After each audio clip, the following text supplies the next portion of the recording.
Рельсы, рельсы, шпалы, шпалы. Две полосы трамвайных путей стали очередным этапом для строителей Большого Казанского кольца.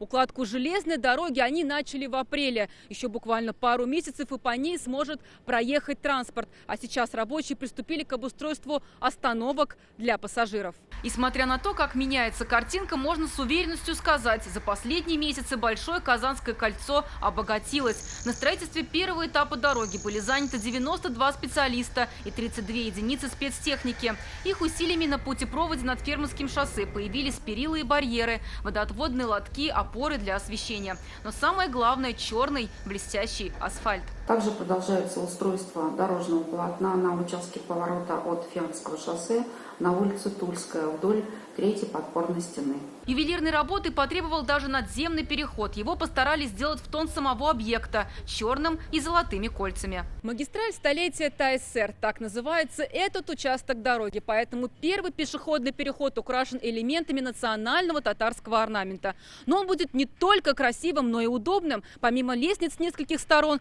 здесь обустроят и лифты для маломобильных групп населения. К слову, с начала большой стройки прошел ровно год. Тогда на участке от Мидхата Булатова до Борисковской стартовали первые работы по национальному проекту «Безопасные и качественные автомобильные дороги». Чтобы проложить непростой, но важный для города путь, пришлось изымать землю у собственников. Их мэрия выкупила по рыночной стоимости. Но это необходимо, чтобы в будущем разгрузить магистрали. Весь южный промышленный район, так называемый, улица Тихорецкая, Техническая, а у них, по сути, сейчас вот со всей этой территории в сторону города один выезд – это через площадь Вахитова. Мы ожидаем, что, конечно, после того, как эта связь будет построена, я имею в виду Большое Казанское кольцо, то это сильно разгрузит, во-первых, конечно, сам вот этот район. Ну и соединит солнечный город и Новотатарскую Слободу. Запустить движение на участке первого этапа планируется к столетию ТАССР 30 августа.